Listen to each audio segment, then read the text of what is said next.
प्यारे बच्चों, आप लोग कैसे हैं? उम्मीद कर रहे हैं आप अच्छे होंगे और अच्छे से पढ़ाई भी कर रहे होंगे। आज हम आपके लिए इंग्लिश का सबसे महत्वपूर्ण टॉपिक जिसे कहा जाता है हम टेंस लेकर के आए हैं, जो आपके लिए बहुत महत्वपूर्ण होगा। हम बता दें, अगर इंग्लिश का अगर कोई भी जानकारी लेना तो सबसे जरूरी चीज अगर कोई होता है तो वो टेंस होता है, और टेंस बेसिक चीज होता है। अगर यह आपको पता नहीं रहेगा तो कोई भी चीजें, ग्रामर की पोर्शन जो भी होंगे वो आपको समझ में नहीं आएंगे। इसलिए आज हम आपके लिए लेकर के आएंगे टेंस का भाग, और मैं पार्ट बाय पार्ट करके इस वीडियो को आपको दूंगा और आसानी से आपको समझ में आ जाएगा। और ऐसा वीडियो आप नहीं पढ़े होंगे और बहुत इजी भाषा में मैं आपको क्या करूंगा, बताऊंगा, जिससे एक बार पढ़ने के बाद और नियम याद करने के बाद आपको सब चीजें समझ में आ जाएगा।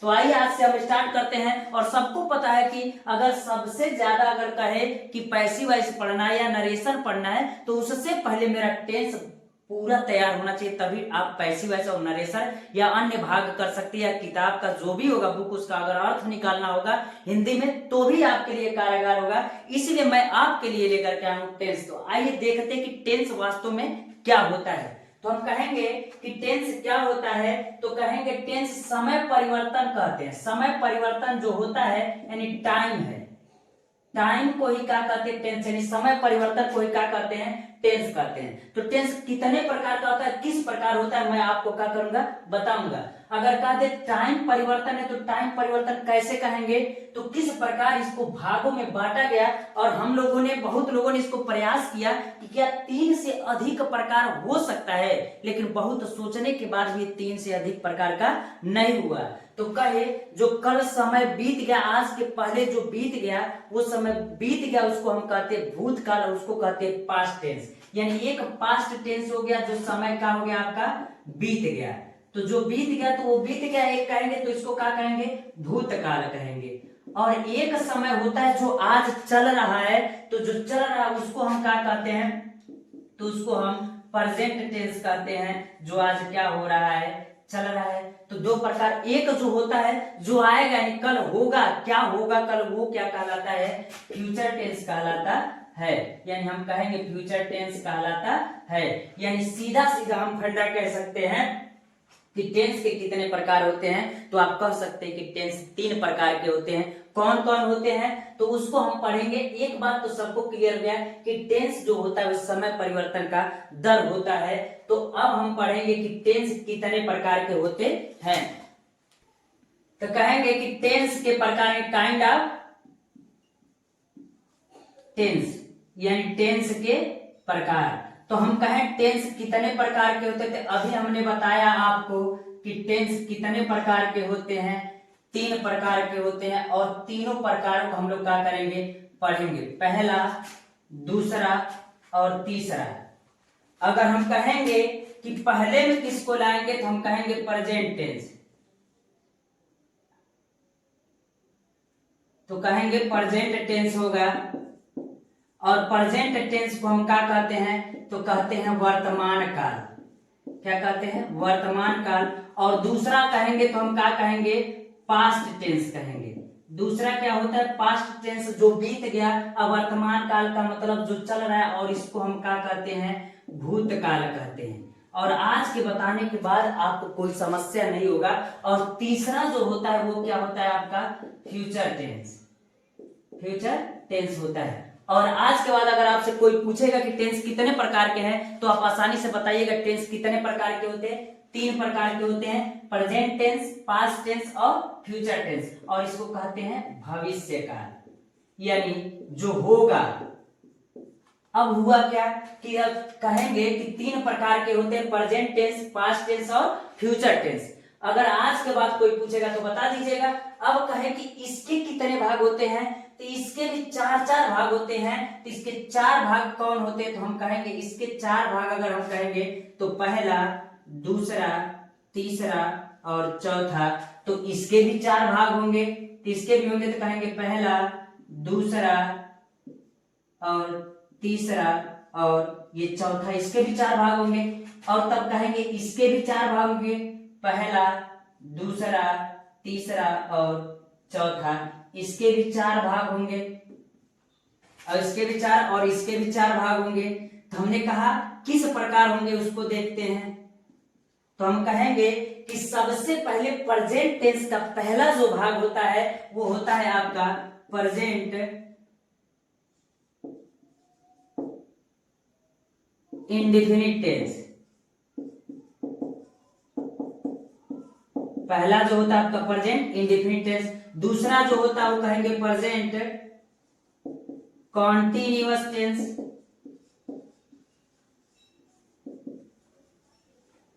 तीसरा जो होता है प्रेजेंट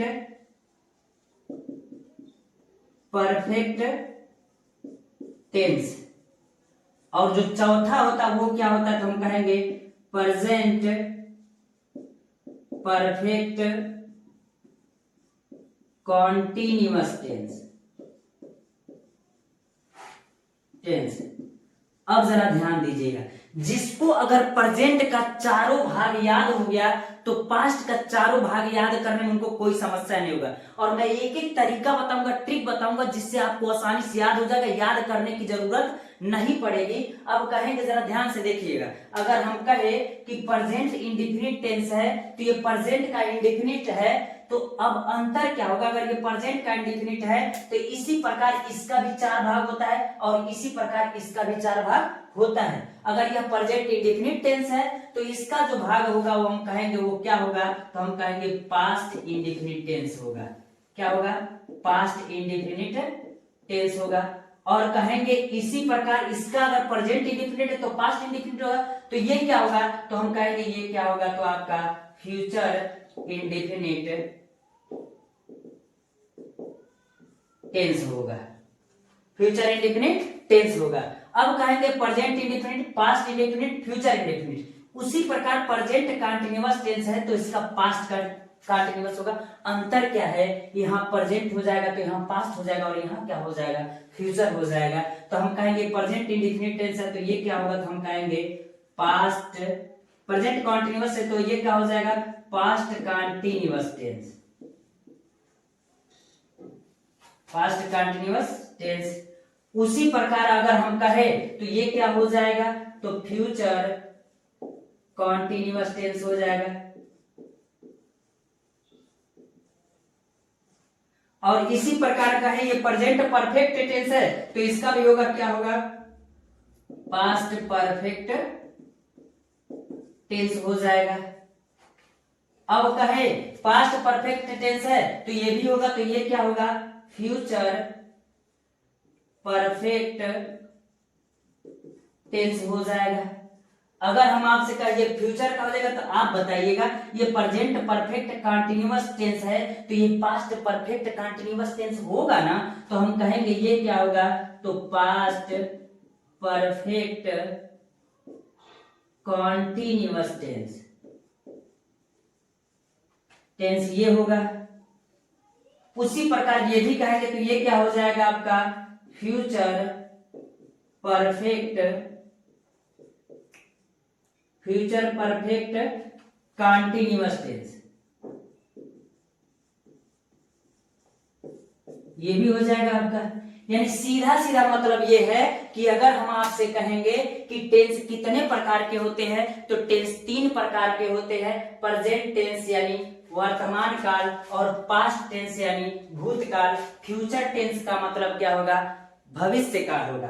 अब हम आपको तरीका बताने चल रहे हैं जिसको आप तैयार करेंगे तो उसके बाद आपको कोई समस्या नहीं होगा।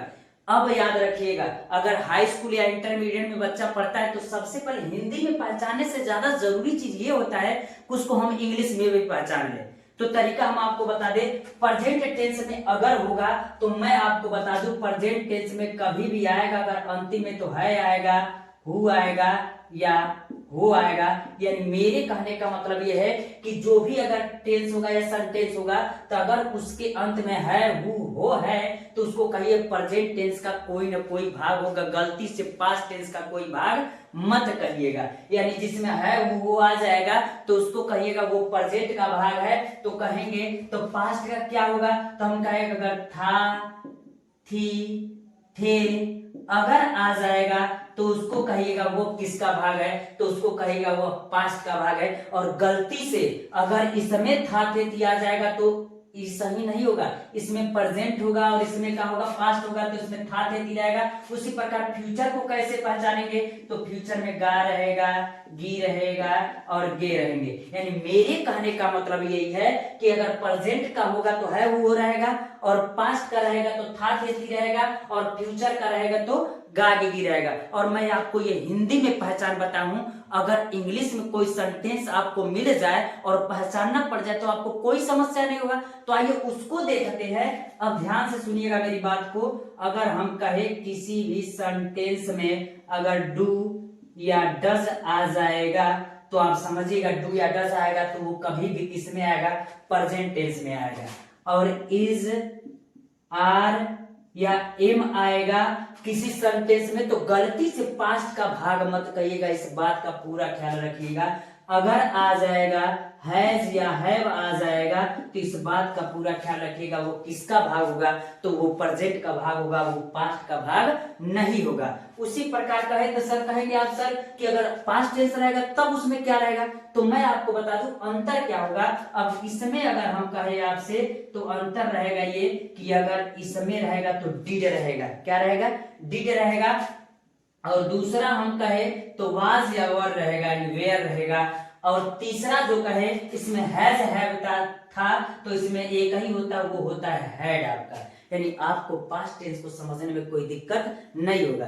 अब आप कहेंगे सर फ्यूचर टेंस में क्या होगा, तो फ्यूचर टेंस जब रहेगा तो मैं आपको बता दूं इसमें कुछ नहीं होता है, शैल या विल होता है। क्या होता है, शैल या विल होता है। विल या शैल जब होगा तो वो बात की बात है कि विल बी, शैल बी या विल हैव, शैल हैव या विल हैव बीन या शैल हैव बीन। तो बाकी कहे तो शैल या विल ही तो रहता है, हैव लग गया, बी लग गया, बीन लग गया, वो बाद की बातें हैं। इस बात का पूरा ख्याल रखिएगा।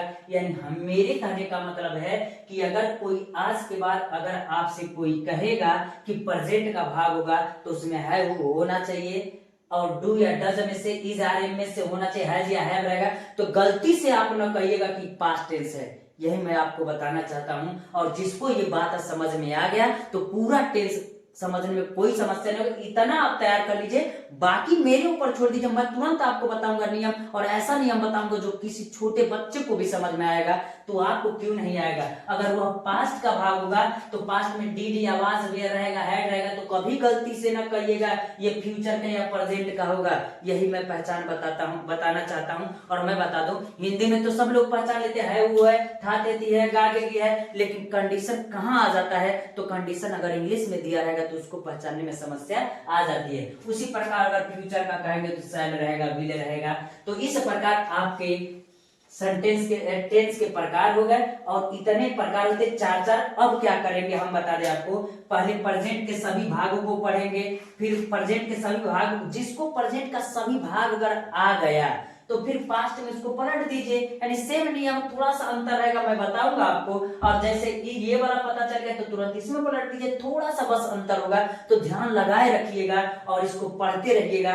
अब कहेंगे अगर प्रेजेंट का पूरा भाग पढ़ेंगे तो चारों भाग को पढ़ने के बाद पास्ट को हम क्या करेंगे, पढ़ेंगे। तो इतना तैयार कर लीजिए। आइए अब हम चलते हैं, अगला जो पार्ट होगा वो पार्ट 2 है। अगर हम कहेंगे कौन सा आपका भाग है तो ये आपका पार्ट 1 होगा, और पार्ट 2 में हम लोग ले करके चलते एक एक भाग को। आज के लिए इतना रहने देते प्यारे बच्चों, धन्यवाद। क्या था तो आपको पता है, प्रेजेंट टेंस था, कौन सा, तो प्रेजेंट टेंस होगा। और इसमें हमने बताया था कि ये पहला भाग है, और ये कौन सा पार्ट है, तो हम कहेंगे ये पार्ट 2 है आपका।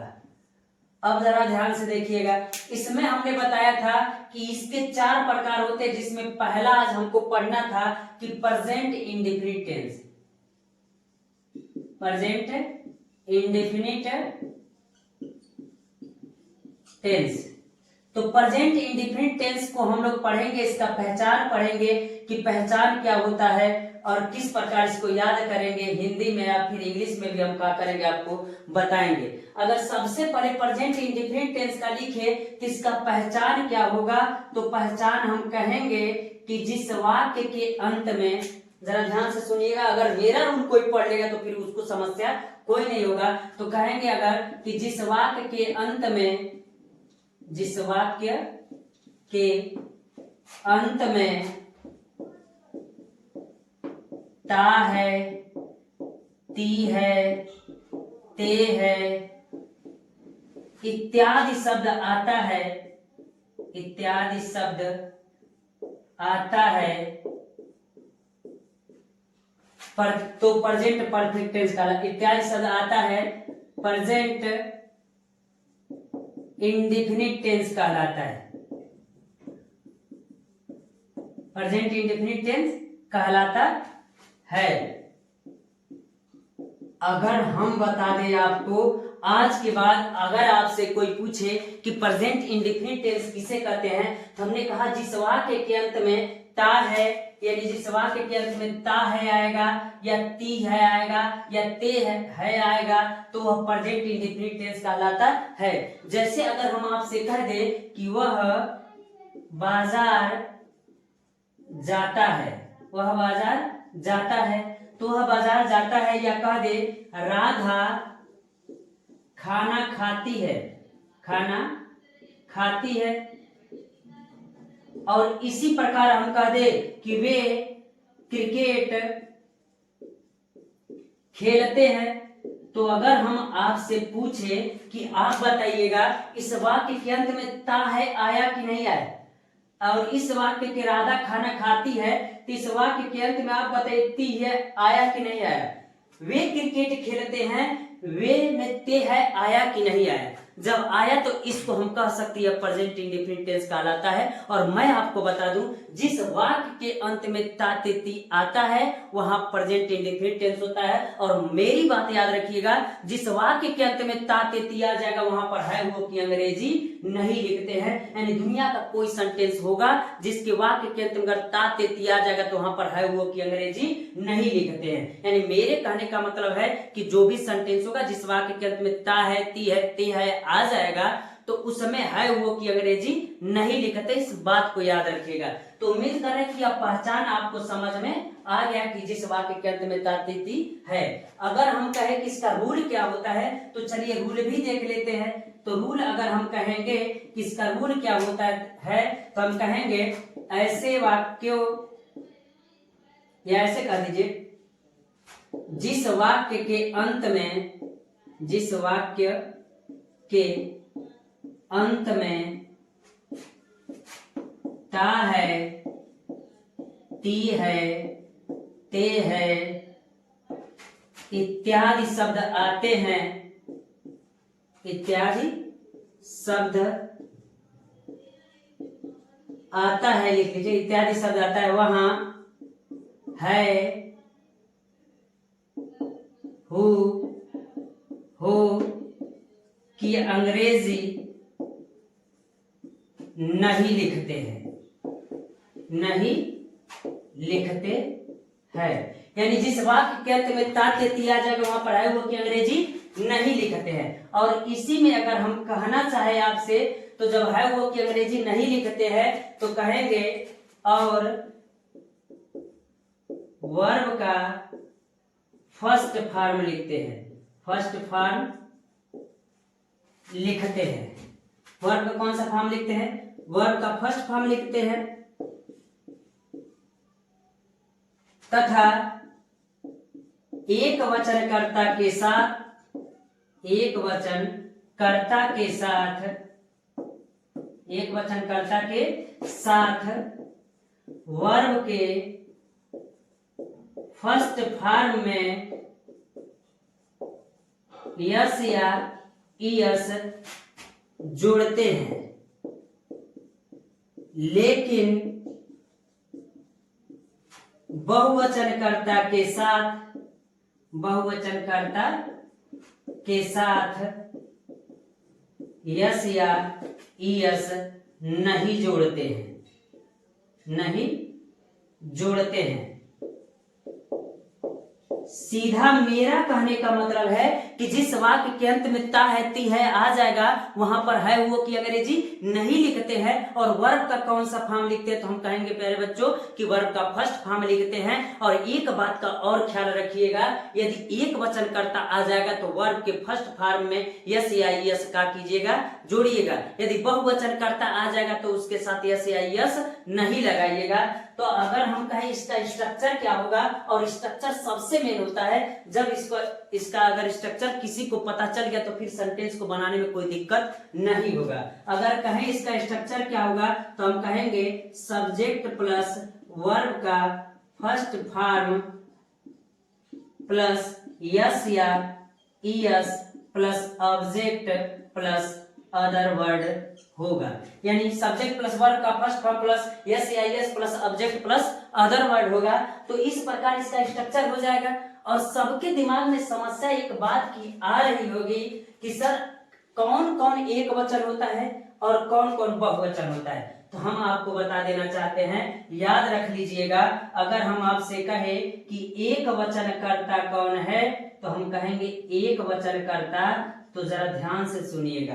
अगर कोई कहेगा बहुवचन कर्ता क्या होता है तो बहुवचन कर्ता जो होता है तो वो क्या होता है, तो एक वचन कर्ता किसे कहते हैं, तो एक वचन कर्ता ही रहेगा, हो सकता है सी हो सकता है, इट हो सकता है, या किसी का नेम हो सकता है, और आदि भी कह दीजिए। यानी ही रहेगा तब भी एक वचन है यानी वह, और सी माने स्त्री यानी वह भी वह रहेगा यानी सी माने भी वह होगा। इट और नेम रहेगा, नेम का मतलब रोहन मोहन सोहन कुछ भी हो सकता है, तो नाम रहेगा तो क्या है एक वचन है। अगर कहेंगे बहुवचन क्या है तो कहेंगे आई वी दे, और यू जो होगा आपका क्या होगा आदि कह दीजिए। ये आदि क्या होंगे तो ये बहुवचन होंगे। यानी उम्मीद कर रहे हैं आपको एक वचन और बहुवचन में कोई दिक्कत नहीं हो रही है। अगर इसका एग्जाम्पल देखें कि किस प्रकार, मान लीजिए कोई सेंटेंस होगा और उस सेंटेंस में अगर दिया होगा ताही ता है ती है ते है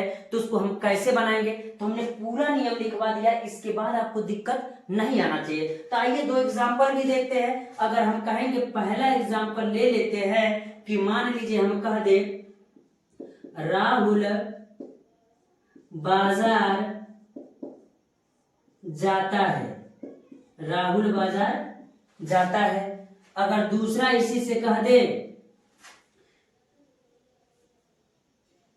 कि वे रात में शतरंज खेलते हैं, वे रात में शतरंज क्या करते हैं खेलते हैं। और इसी प्रकार एक और मान लीजिए, अगर हम कहें कि वे रात में शतरंज खेलते हैं, और एक ले लीजिए और हम सुबह में अंग्रेजी पढ़ते हैं, क्या करते हैं हम सुबह में अंग्रेजी पढ़ते हैं। अब जरा मेरी बात को ध्यान से सुनिएगा, और सबसे पहले जिसको ये स्ट्रक्चर पता होगा वो आसानी से इसको क्या कर सकता है बना सकता है। जैसे राहुल बाजार जाता है, आप यह बात बताइएगा क्या इसको पहचानने में दिक्कत है कि वह किस टेंस का यानी कौन सा टेंस है, यानी प्रेजेंट इंडेफिनिट है कि प्रेजेंट कंटीन्यूअस है कि प्रेजेंट परफेक्ट टेंस है, इस बात का कोई दिक्कत होगा क्या। तो हम कहेंगे सर जिस वाक्य के अंत में ता देती है वो प्रेजेंट इंडेफिनिट टेंस कहलाता है। और अभी हमने कहा है कि जिस वाक्य के अंत में ता देती आ जाएगा तो वहां पर है वो की अंग्रेजी नहीं लिखेंगे, इज आर एम का प्रयोग नहीं करते हैं। तो इज आर एम का प्रयोग नहीं करते तो हम कैसे कहेंगे, तो स्पष्ट नियम लिखे हैं, जिस वाक्य के अंत में ता है ती है ता है ती है ते है इत्यादि शब्द आता है वहां है हो की अंग्रेजी नहीं लिखते हैं। और वर्ब का कौन सा फॉर्म लिखते हैं, तो वर्ब का फर्स्ट फॉर्म लिखते हैं। तथा एक वचनकर्ता के साथ वर्ब का फर्स्ट, एक वचनकर्ता के साथ वर्ब के फर्स्ट फॉर्म में, यहाँ में भी लिख लीजिए यस या यस जोड़ते हैं, लेकिन बहुवचनकर्ता के साथ यस या यस नहीं जोड़ते हैं। इस नियम को पढ़ने के बाद आपको कोई समस्या होने वाला नहीं है। ताकि प्यारे बच्चे इसको बना के देखते हैं कि क्या हो रहा है। अगर हम इसको कहें तो कहें राहुल बाजार जाता है, तो राहुल एक वचन है कि बहुवचन है, तो यहाँ से देख लीजिए कि राहुल एक वचन है कि बहुवचन है, तो राहुल एक वचन है। तो कहेंगे राहुल ठीक। और एक चीज हम लोग को समस्या आया करता था जब हम लोग पढ़ा करते थे कि सर अगर पहले का तो मीनिंग लिख दिया कि राहुल हो गया, अब किसका लिखे, है का लिखे, जाता का लिखे, बाजार का लिखे, किसका लिखे, ये समस्या हुआ करता था। आज मैं उस समस्या के आपके समस्याओं को क्या कर देता हूँ, दूर कर देता हूँ। तो जरा ध्यान से सुनिएगा। सबसे पहले राहुल का मीनिंग लिखने के बाद अंतिम में चला जाता है, दूसरे नंबर पर किसका अंग्रेजी लिखा जाता है का, लेकिन इसमें है का अंग्रेजी नहीं लिखा जाता है, तो इसलिए है को छोड़ देंगे तो यहीं से पीछे चला जाता है। तो पीछे चलेंगे तो किसका मीनिंग आया, जाने का, तो कौन माने जाना होता है, गो। तो बताइए राहुल एक वचन है कि बहुवचन है, तो कहेंगे एक वचन है, तो यस या यस लगेगा ना, तो इसके साथ ही यस जोड़ देंगे। और कहाँ जाता है, बाजार, गोज टू मार्केट, तो हम कहेंगे राहुल बाजार जाता है, तो फुल स्टॉप लगेगा।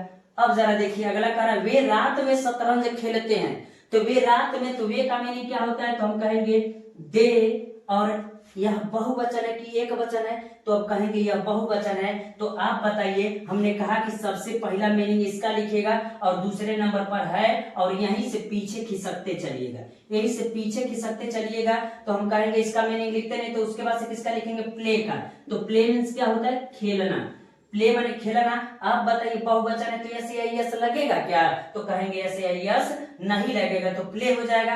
फिर आगे एक कदम बढ़िए तो क्या मिला, शतरंज मिला, तो दे प्ले चेस, तो शतरंज भी हो गया। एक कदम और बढ़िए तो मैं आ गया, तो क्या कहेंगे, इन कहेंगे। और कह रहा है उसके बाद से एक कदम और बढ़िए तो रात आ गया, तो क्या कहेंगे, इन द नाइट कह देंगे। तो उम्मीद कर रहे हैं प्यारे बच्चों यह बात आपको समझ में आ रहा होगा।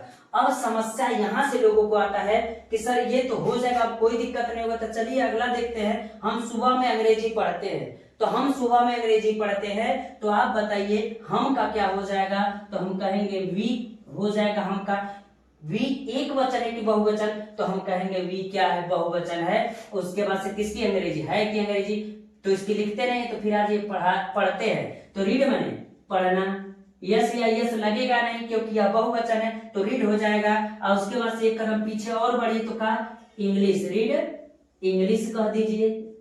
उसके बाद से आगे बढ़िए तो फिर आ गया इन द मॉर्निंग हो जाएगा, तो फिर क्या हो जाएगा, इन द मॉर्निंग हो जाएगा। यानी हम कह सकते हैं कि इन द मॉर्निंग हो जाएगा। तो हम कह सकते इस प्रकार कह सकते हैं प्रेजेंट इंडेफिनिट का ये कौन सा भाग है, तो आप यहाँ लिख भी सकते हैं कि सर ये जानते हैं क्या है, ये अफर्मेटिव है, अभी निगेटिव बाकी है, तो ये अफर्मेटिव सेंटेंस होगा। उम्मीद कर रहा है इसको पढ़ने में आपको कोई समस्या नहीं आएगा। और मैं बता दूं पूरे सेंटेंस में जो भी पढ़ेंगे सबसे कठिन अगर कहा जाता है तो इंडेफिनिट ही होता है, बाकी के लिए तो कंटिन्यूअस बच्चा जो भी होगा बहुत इजी होता है, नियम लगता है, आसानी से होता जाएगा। तो इस प्रकार हम कह सकते हैं कि प्रेजेंट इंडेफिनिट का अफर्मेटिव का इस प्रकार हो गया। तो आइए अब हम क्या करते हैं, अब निगेटिव देखते हैं बच्चों। तो इसका निगेटिव सेंटेंस क्या होता है हम बताते हैं आपको। निगेटिव सेंटेंस का मतलब होता है नकारात्मक वाक्य। तो नकारात्मक वाक्य निगेटिव सेंटेंस को कैसे बनाते हैं हम, तो इसमें कह रहा है ऐसे वाक्यों को बनाते समय एक वचनकर्ता यानी ही सी इट और नेम के साथ डज नॉट का प्रयोग करते हैं। किसका प्रयोग करते हैं, डज नॉट का प्रयोग करते हैं, तथा बहुवचनकर्ता के साथ डू नॉट का प्रयोग करते हैं। जैसा कि अभी हमने अफर्मेटिव में आपको बताया कि है वो की अंग्रेजी नहीं लिखी जाती है, यानी इज आर एम का प्रयोग नहीं किया जाता है, तो हम कहेंगे डू नॉट का प्रयोग करते हैं। किसके साथ, बहुवचनकर्ता के साथ डू नॉट का प्रयोग करते हैं। तथा वर्ब का कौन सा फॉर्म लिखते हैं, फर्स्ट फॉर्म लिखते हैं। और एक बात का और ख्याल रखिएगा कि जब निगेटिव आ जाएगा, इंट्रोगेटिव आ जाएगा, यस नो या डिटेल वाला होगा, तो उस स्थिति में एक काम कीजिएगा, एक वचनकर्ता के साथ यस या यस का प्रयोग नहीं किया जाता, न ही बहुवचनकर्ता के साथ प्रयोग किया जाता है। इसीलिए यह बात हम इसमें नहीं लिखे हैं। अगर इसका स्ट्रक्चर कहे तो सब्जेक्ट प्लस डू या does plus not plus verb का first form plus object plus other word होता है, यानी सब्जेक्ट प्लस डू या does plus not plus verb का first form plus object plus other word होता है।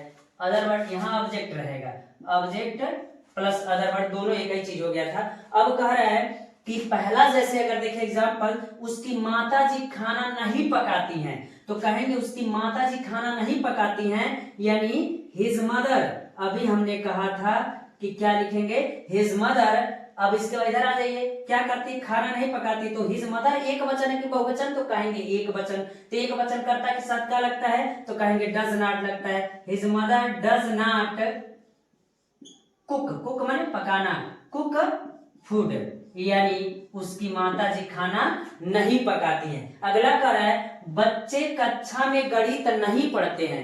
तो बच्चे एक वचन है कि बहुवचन है, तो हम कहेंगे बहुवचन है, क्योंकि बच्चे मतलब बहुत बच्चे, एक बच्चे की बात नहीं कर रहा है, इसीलिए कहेंगे बच्चे। तो कहेंगे द चिल्ड्रेन, तो कहेंगे चिल्ड्रेन, तो एक वचन नहीं है, बहुवचन है, तो क्या लगेगा, तो कहेंगे डू नॉट, और क्या करते हैं, नहीं पढ़ते, डू नॉट रीड मैथ, और कहेंगे कहां, इन द क्लास। उम्मीद कर रहे हैं बात आपको समझ में आ रही होगी। अगला जो कह रहा है विश्वास रात में दिल्ली नहीं जाता है, तो नहीं आ गया ना, और तातेती आ गया, तो है वो कि अंग्रेजी हम लिखेंगे नहीं, तो कहेंगे विश्वास, विश्वास एक वचन है, तो इसलिए कहेंगे does not, does not go to Delhi, कब, इन द नाइट। तो इस प्रकार हम कह सकते हैं प्यारे बच्चों कि आपका कौन सा हो गया, निगेटिव सेंटेंस भी हो गया। जब निगेटिव सेंटेंस हो गया तो हम कह सकते हैं निगेटिव सेंटेंस आराम से हो जाएगा। अब बात करते हैं हम किसका, इंट्रोगेटिव सेंटेंस। और इंट्रोगेटिव सेंटेंस किसका, तो इंट्रोगेटिव सेंटेंस यस नो वाले का हम क्या करते हैं, बात करते हैं। आइए देखते हैं प्यारे बच्चों, आइए तो देखते हैं इंट्रोगेटिव सेंटेंस यस नो वाला क्या होता है। तो मैं आपको सबसे पहले बता दूं, इंट्रोगेटिव सेंटेंस प्रश्नवाचक वाक्य तो हम कहते हैं, लेकिन इसमें एक बात यह आ गया कि यस नो वाला। तो यस नो वाला हम किसे कहते हैं, तो इंट्रोगेटिव सेंटेंस यस नो वाला हम उसे कहते हैं अगर कोई क्वेश्चन पूछता है और उस क्वेश्चन का जवाब हम हाँ या ना में, यानी यस या नो में दे सकते हैं, तो उसको हम क्या कहते हैं, इंट्रोगेटिव सेंटेंस यस नो वाला कह सकते हैं। जैसे कोई पूछा क्या तुमने खाना खाया, तो हम कह सकते हैं यस या नहीं, तो नहीं यानी नो, यस नो में जवाब दे सकते हैं। जैसे कोई पूछे कि क्या तुम बाजार गए, तो क्या तुम बाजार जाते हो, तो हम कह सकते हैं हाँ, और नहीं तो नहीं। क्या तुम अंग्रेजी पढ़ते हो, तो कह सकते हैं यस या नो। अगर कोई पूछे कि मान लीजिए कि क्या तुम आम खाते हो, तो कह सकते हैं यस, और नहीं तो नो। तो जिसका जवाब हम यस या नो में दे सकते हैं उसको हम यस नो वाला कहते हैं। अब बात आ रही कि डिटेल वाला, अगर कोई आपसे पूछ देगा तुम आम क्यों खाते हो, तो कह दोगे यस या नो।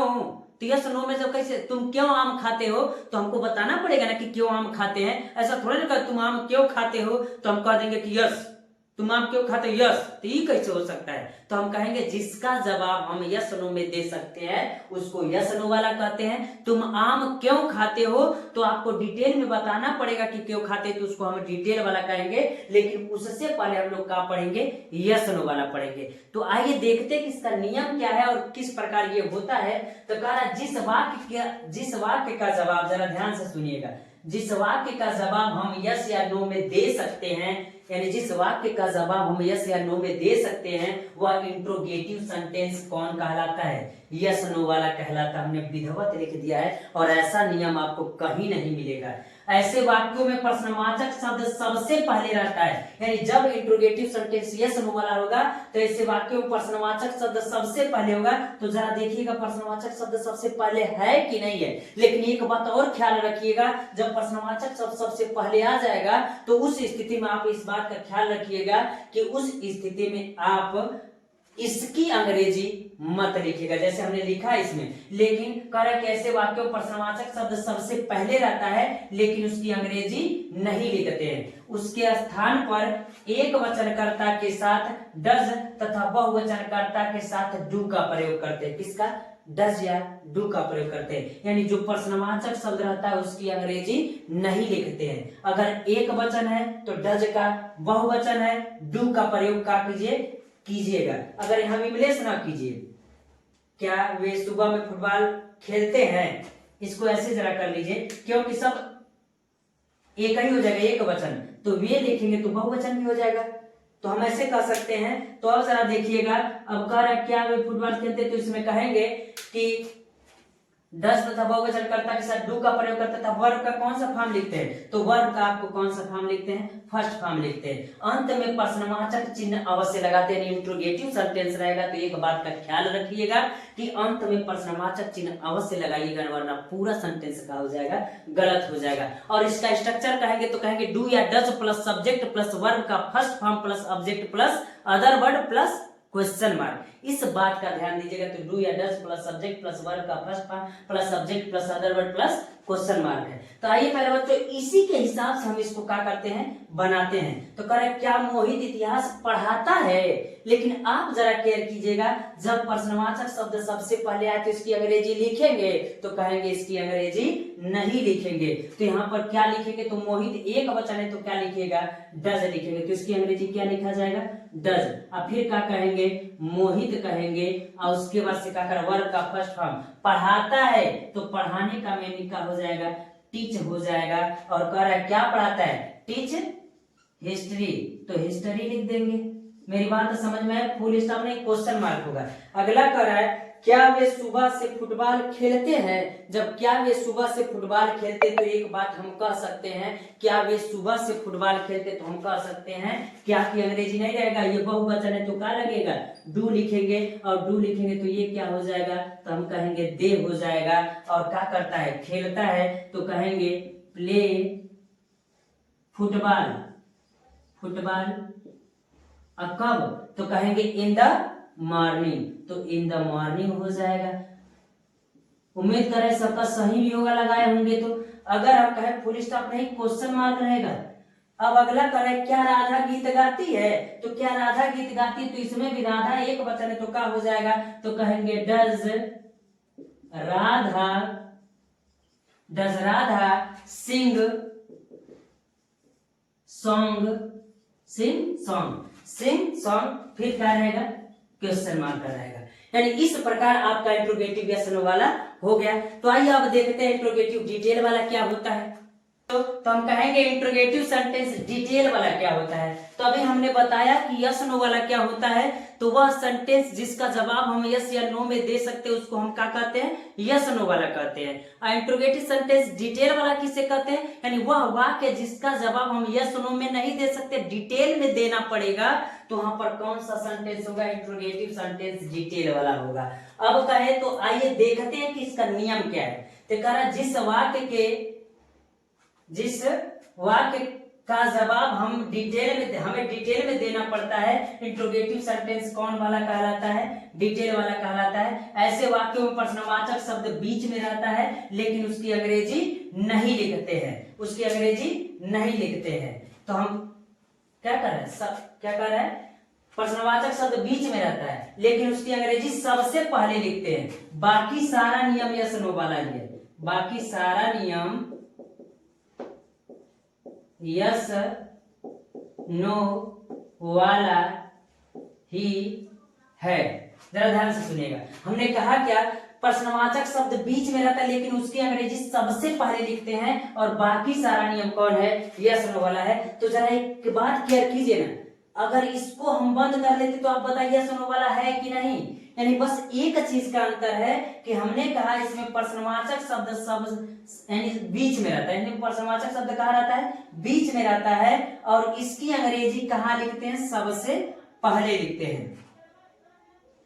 पहले लिखते हैं तो क्या हो जाएगा, तो सबसे पहले इसी का मीनिंग लिख दीजिए। तो हम कहेंगे वाई, क्या कहेंगे, वाई, और उसके बाद डू या डज। तो वे एक वचन है कि बहुवचन, तो बहुवचन है तो क्या लगेगा, डू लगेगा। अब फिर क्या है, वे है तो कहेंगे दे, यानी सब्जेक्ट प्लस वर्ब का फर्स्ट फॉर्म, यानी वाक माने घूमते हैं, वाक, कहेंगे इन द नाइट, कहाँ घूमते हैं, नाइट में घूमते हैं। अगला करें तुम सुबह में सेव क्यों खाते हो, तो तुम सुबह में सेव क्यों खाते हो, तो आप बताइए क्यों आ गया, तो सबसे पहले इसी की अंग्रेजी तो क्या होगा, तो वाई हो जाएगा, और वाई होगा, और उसके बाद से तुम एक वचन है कि बहुवचन, तो हम कहेंगे बहुवचन है तो कहेंगे डू लगेगा, और उसके बाद से यू रहेगा, और खाते तो ईट माने खाना, और क्या खाना, तो कहेंगे एप्पल खाना, ईट Apple, in the morning, in the morning. तो मॉर्निंग में खाते, तो मॉर्निंग को हम उसके बाद से क्या लिख देंगे, क्वेश्चन मार्क लिख देंगे। एक जरा देखिएगा, विमला कमरे में क्यों रोती है, तो क्यों ना लिखे, सब जगह क्यों ही नहीं है तो कहाँ लिख दीजिए, कहाँ रोती है। तो इसमें प्रश्नवाचक शब्द कहाँ आ गया, तो सबसे पहले इसी की अंग्रेजी लिखेंगे तो क्या हो जाएगा वेयर, और विमला एक वचन है कि बहुवचन है, तो हम कहेंगे एक वचन है तो क्या लगेगा, इसके हिसाब से लगेगा तो हम कहेंगे डज लगेगा, और कहेंगे विमला होगा तो विमला हम लिख देते हैं, विमला, और रोती है weep in the room, in the room, और अंत में क्या लगेगा, प्रश्नवाचक चिन्ह लगेगा।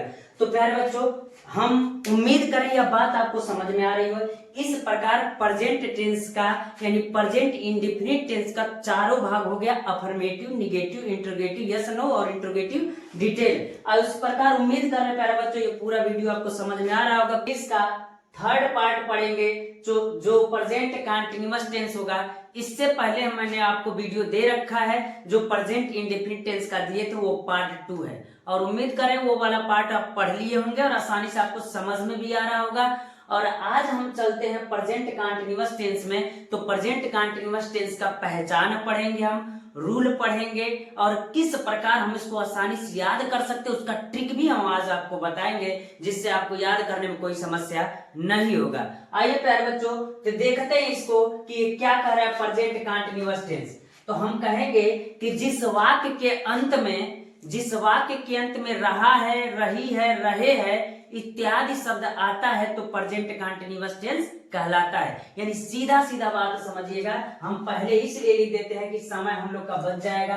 तो कहा क्या रहा है, जिस वाक्य के अंत में रहा है, रही है, रहे है इत्यादि शब्द आता है वो प्रेजेंट कंटीन्यूअस टेंस कहलाता है। और एक बात और बता दे, चाहे किसी का कंटीन्यूअस होगा, ये ट्रिक समझ लीजिएगा जरा, चाहे जिसका भी कंटीन्यूअस होगा, अगर आपके कान में सुनने में अगर कहीं से आगे कि कोई कंटीन्यूअस आपसे पूछ रहा है तो उस स्थिति में बस एक बात याद रखिएगा कि जहां कंटीन्यूअस नेम आ जाएगा तो उसका पहचान रहा, रही, रहे ही रहेगा।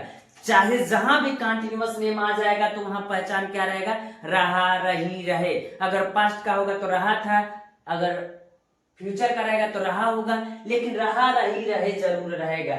इसी प्रकार ये कह रहा है प्रेजेंट कंटीन्यूअस टेंस, यानी जिस वाक्य के अंत में रहा है, रही है, रहे है इत्यादि शब्द आता है तो प्रेजेंट कंटीन्यूअस टेंस कहलाता है। यानी यह बात आपको अच्छे से समझ में आ गया। और एक बात और बता दे, 3 बातें याद रखिएगा कि जहां कंटीन्यूअस आएगा पहचान क्या होगा, रहा, रही रहेगा। और एक बात और याद करा दे रहा है आपको कि याद रखिएगा, चाहे जहां भी कंटीन्यूअस नाम आ जाएगा तो याद रखिएगा वर्ब का आईएनजी फॉर्म लिखिएगा, चाहे टेंस जो भी रहेगा। यानी जहां पर कंटीन्यूअस नेम आएगा तो वर्ब का कौन सा फॉर्म लगेगा, आईएनजी फॉर्म लग जाएगा।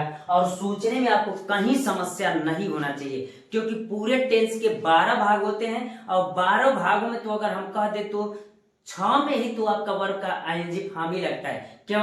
क्योंकि प्रेजेंट कंटीन्यूअस में कंटीन्यूअस आ गया, पास्ट कंटीन्यूअस में कंटीन्यूअस आ गया, फ्यूचर कंटीन्यूअस में कंटीन्यूअस आ गया, फिर प्रेजेंट परफेक्ट कंटीन्यूअस, फिर पास्ट परफेक्ट कंटीन्यूअस, फिर फ्यूचर परफेक्ट कंटीन्यूअस टेंस। यानी 6 में जब कंटीन्यूअस नाम आ गया तो पहचान तो रहा, रही ही रहेगा। और सबसे बड़ी बात, वर्ब का कौन सा फॉर्म लिखेंगे, तो वर्ब का आईएनजी फॉर्म लिखेंगे। तो उम्मीद कर रहे हैं प्यारे बच्चों ये 2 चीज आपको समझ में आ गया। अब जरा एक बात और याद रखना है, जहां पर रहा, रही, रहे रहेंगे ना, यानी जहां रहा, रही, रहे आ जाएंगे तो याद रखिएगा वहां पर है वो की अंग्रेजी लिखी जाती है। और इससे पहले मैंने आपको इंडेफिनिट में बताया था कि जहां ता है, ती है, ते है आता है, वहां पर है वो की अंग्रेजी नहीं लिखी जाती है। लेकिन याद रखिएगा यहाँ पर है वो की अंग्रेजी लिखी जाएगी, क्योंकि रहा, रही, रहे आ गए। यानी हम कह सकते जहां पर रहा, रही आएगा वहां पर है वो की अंग्रेजी लिखते हैं, तो वह प्रेजेंट कंटीन्यूअस टेंस कहलाता है। तो ये बच्चों इसको देखते हैं कि नियम क्या कह रहा है। तो कह रहा है जिस वाक्य के अंत में रहा है, रही है, रहे है इत्यादि शब्द आता है वहां है वो की अंग्रेजी लिखी जाती है। लिखी जाती है वो की अंग्रेजी लिखी जाती है, मतलब ये है कि इज आर एम का प्रयोग किया जाता है। यानी इज आर एम का प्रयोग किया जाता है जो एक वचनकर्ता के साथ इज लगता है, यानी है वो की अंग्रेजी एक वचनकर्ता के साथ क्या लगता है, इज लगता है। बहुवचनकर्ता के साथ क्या लगता है, आर लगता है, तथा आई के साथ जो है वो लगता है क्या, तो कहेंगे आई के साथ एम का प्रयोग करते हैं। और वर्ब का कौन सा फॉर्म लिखते हैं, तो कहेंगे वर्ब का आईएनजी फॉर्म लिखते हैं। वर्ब का कौन सा फॉर्म लिखते हैं, तो वर्ब का आईएनजी फॉर्म लिखते हैं। यानी यह बात समझ में आ गया कि जिस वाक्य के अंत में रहा है, रही, रहे आएंगे, वहां है वो की अंग्रेजी लिखी जाएगी और एक वचनकर्ता के साथ इज तथा बहुवचनकर्ता के साथ आर तथा आई के साथ एम का प्रयोग करेंगे। और वर्ब का कौन सा फॉर्म लिखेंगे, तो वर्ब का आईएनजी फॉर्म लिखेंगे। तो इसका स्ट्रक्चर क्या होगा, तो आसान होगा structure, subject plus is are am plus verb का ING form plus object plus other word, यानी subject plus is are am plus verb का ING form plus subject plus other word. तो इस प्रकार स्ट्रक्चर, जिसको यह स्ट्रक्चर याद होगा उसको बनाने में कोई समस्या नहीं आएगा। अब जरा देखिएगा, अगर हम कहे कि विकास कमरे में पत्र लिख रहा है, तो विकास कमरे में पत्र लिख रहा है, आप बता रहा है, रही है, आया कि नहीं आया। जब ये आएगा तो प्रेजेंट कंटीन्यूअस टेंस कहलाएगा, और जब रहा रही आएगा तो वहां पर है कि अंग्रेजी लिखी जाएगी। तो हम कहेंगे विकास, तो विकास एक वचन है कि बहुवचन, तो कहेंगे विकास एक वचन है, तो क्या लगेगा इज। क्या कर रहा है, लिख रहा है, तो क्या कहेंगे राइटिंग, यानी विकास राइटिंग ए लेटर, एक पत्र लिख रहा है इन द रूम, तो कहेंगे इन द रूम। यानी हम सीधा सीधा कह सकते हैं। अब देखिए, कल जो हम नियम बताए थे आपको वो आसानी से फॉलो हो जाएगा। जैसे तुम मैदान में फुटबॉल खेल रहे हो, तो सबसे पहले किसका अंग्रेजी, तुम का अंग्रेजी क्या होता है, यू। एक वचन है कि बहुवचन, तो बहुवचन है, तो हम कहेंगे इसके साथ किसका लिखेंगे अंग्रेजी, है वो की लिखेंगे, तो क्या लिखेंगे। और हमने कहा था कि ट्रिक है, पहला इसके लिखिएगा, उसके बाद से लास्ट लिखिए। इसमें तो है वो की अंग्रेजी लिखी जाएगी, तो क्या लिखेंगे, आर लिखेंगे। एक कदम और पीछे बढ़िए, तो क्या कर रहे हैं, खेल रहे हैं, तो प्लेइंग रहेगा कि नहीं रहेगा, तो कहिए कि रहेगा। और एक कदम और आगे बढ़िए, प्लेइंग फुटबॉल होगा कि नहीं होगा। अब एक कदम और आगे बढ़िएगा, तो कहेंगे इन आएगा, और इन द फील्ड होगा कि नहीं होगा। जो भी बच्चे अगर प्रेजेंट इंडेफिनिट का नहीं पढ़े तो पिछला वीडियो आप देख सकते हैं, तब यह बात आपको आसानी से समझ में आएगा। यानी इस प्रकार ये हो जाएगा। अगला कार्य, मैं सुबह में विद्यालय जा रहा हूं, तो आप बताइए, हमने कहा एक वचनकर्ता के साथ इज, बहुवचनकर्ता के साथ आर तथा आई के साथ एम का प्रयोग करते हैं। तो आप जरा बताइएगा, जब इतनी बात क्लियर होगी तो आई के साथ एम लिखेंगे, तो मैं सुबह में विद्यालय जा रहा हूं, क्या आई है ना, जब आई है तो क्या लगेगा, तो एम लगेगा। तो हम क्या लिखेंगे, तो कहेंगे आई एम, क्या कर रहा हूं, जा रहा हूं, I am going to school, I am going to school in the morning, तो इन द मॉर्निंग हो जाएगा। इस प्रकार हम प्यारे बच्चों कह सकते हैं कि आपका ये अफर्मेटिव वाला हो गया है। तो अफर्मेटिव उम्मीद करें समझ में आ गया। जिसको अफर्मेटिव समझ में आ जाएगा तो निगेटिव में नॉट इज जुड़ जाएगा। अफर्मेटिव के बाद इंट्रोगेटिव वाला रहेगा तो ये आगे चला जाएगा, डिटेल वाला होगा तो उसके आगे क्वेश्चन वर्ड आ जाएगा। तो बस यही केयर करना है। अगर आपको अफर्मेटिव आ जाएगा तो फिर निगेटिव इंट्रोगेटिव याद करने में कोई समस्या नहीं होगा। तो चलते आगे देखते हैं निगेटिव सेंटेंस। आइए प्यारे बच्चों, देखते हैं कि निगेटिव सेंटेंस क्या होता है। तो निगेटिव सेंटेंस का मतलब नकारात्मक वाक्य होता है, यानी इसमें कार्य का ना होना पाया जाता है। तो अगर देखें इसका रूल क्या होगा, तो कहेंगे ऐसे वाक्यों को बनाते समय एक वचनकर्ता के साथ इज नॉट तथा बहुवचनकर्ता के साथ आर नॉट और आई के साथ एम नॉट का प्रयोग करते हैं और वर्ब का आईएनजी फॉर्म लिखते हैं। यानी वर्ब का आईएनजी फॉर्म इसमें भी लिखा जाएगा। अगर अफर्मेटिव याद हो गया तो बस इज आर एम के बाद नॉट ही तो जोड़ना है, कोई समस्या नहीं उसमें। बाकी वर्ब का आईएनजी फॉर्म तो रहेगा। तो कह रहा है subject plus is are am plus not plus verb का ING form plus subject plus other word हो जाएगा। तो आइए एग्जांपल देखते हैं कि क्या कह रहा है। कह रहा है सीमा कमरे में नहीं सो रही है, तो सीमा कमरे में नहीं सो रही, तो नॉट जुड़ेगा। तो सीमा एक वचन है कि बहुवचन, तो कहेंगे एक वचन है, तो सीमा रहेगा, इज रहेगा, नॉट रहेगा, और क्या कर रही है, सो रही है, तो कहेंगे sleeping. Sheela is not sleeping in the room, in the room. अब अगर हम कहें कि दूसरा का अध्यापक कक्षा में भूगोल नहीं पढ़ा रहे हैं, यानी अध्यापक कक्षा में भूगोल नहीं पढ़ा रहे, तो यहाँ हो जाएगा द टीचर। ये भी क्या हो जाएगा, एक वचन हो जाएगा, द टीचर इज नॉट, पढ़ा रहे हैं, पढ़ नहीं रहे, टीचिंग हो जाएगा, टीचिंग, यहां देखिएगा, teaching geography, GEOGRAPHY, geography in the class, in the class हो जाएगा। अब कहे कि ये वाला क्या कर रहा है, फुल स्टॉप लगा दीजिए यहां पर। अब कह रहा है ये कि मैं रात में आम नहीं खा रहा हूं, तो मैं रात में आम नहीं खा रहा हूं, तो आई लगेगा तो कहेंगे आई एम नॉट ईटिंग, तो ईटिंग हो जाएगा, ईटिंग मैंगो, कब, in the night, in the night हो जाएगा। तो इस प्रकार आपका क्या हो जाता है, तो इस प्रकार निगेटिव भी हो जाएगा, अगर इन निगेटिव हो जाएगा, अफर्मेटिव हो जाएगा तो निगेटिव हो जाएगा। अब पढ़ेंगे इंट्रोगेटिव सेंटेंस। इंट्रोगेटिव सेंटेंस कौन वाला, यस नो वाला। तो इंट्रोगेटिव सेंटेंस यस नो वाला अगर आप इंडिपेंडेंट देखेंगे तो उसमें भी यस नो का मतलब हम बता दिए थे, जिसका जवाब यस नो में दिया जा सकता है उसे यस नो वाला कहते हैं, जिसका जवाब यस नो में नहीं दिया जा सकता है, डिटेल में देना पड़ता है, उसको क्या कहते हैं, डिटेल वाला कहते हैं। तो ये हो जाएगा।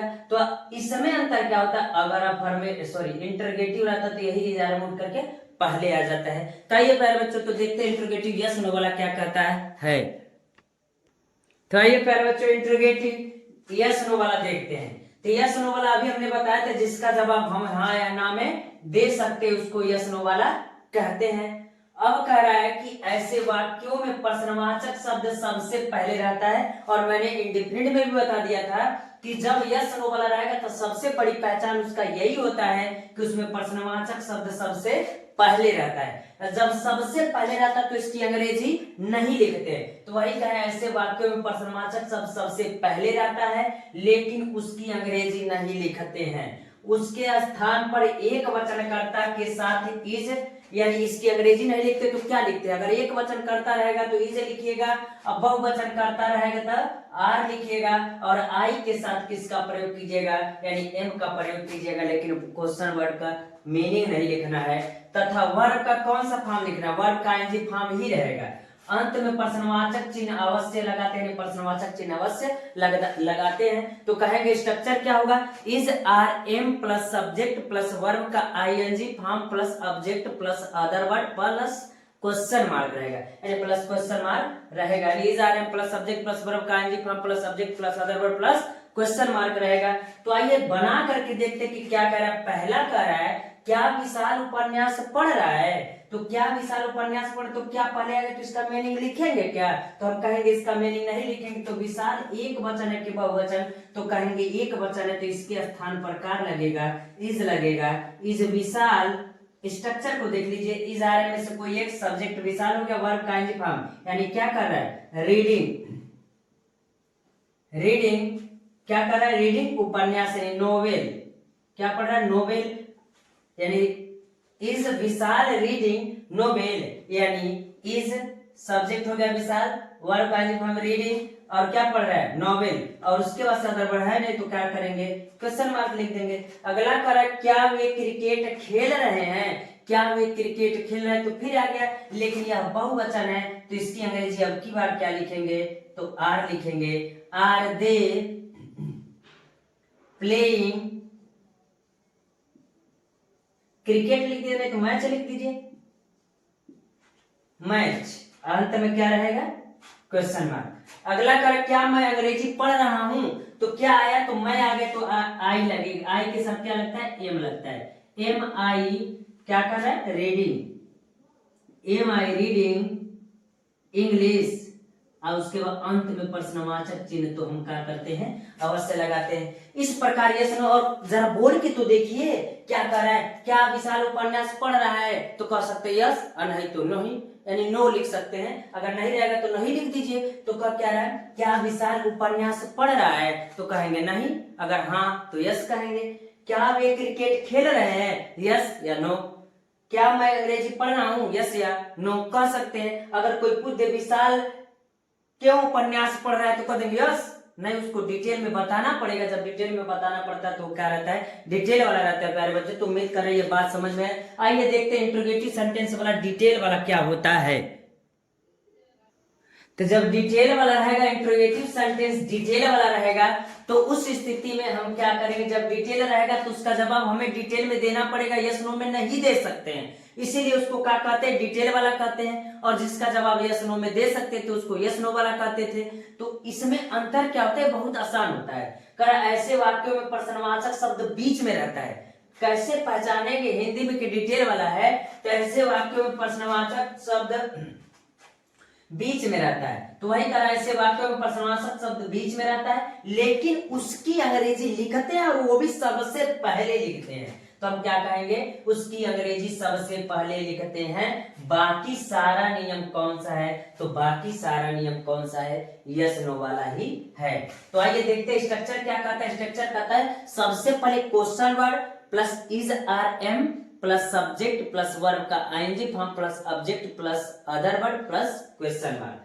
तो कह रहा है कि महेश कमरे में क्यों टहल रहा है, तो महेश कमरे में क्यों टहल, तो बीच में आया कि नहीं, और जब बीच में आ जाता तो इसकी मीनिंग लिखी जाती है, बस पहले रहता है तो नहीं लिखा जाता है। तो जब बीच में आएगा तो इसकी मीनिंग सबसे पहले लिखा जाएगा, तो क्या लिखेंगे, वाई लिखेंगे। इसीलिए हमने लिखा है क्वेश्चन वर्ड। उसके बाद क्या रहता है, इज आर एम में से रहता है। तो महेश एक वचन है कि बहुवचन, तो कहेंगे एक वचन, तो क्या लगेगा, इज लगेगा, और फिर क्या रहेगा, तो कहेंगे सब्जेक्ट रहेगा। तो महेश हो गया, क्या कर रहा है, वर्ब का आईएनजी फॉर्म, तो टहल रहा है, तो क्या हो जाएगा, वॉकिंग हो जाएगा।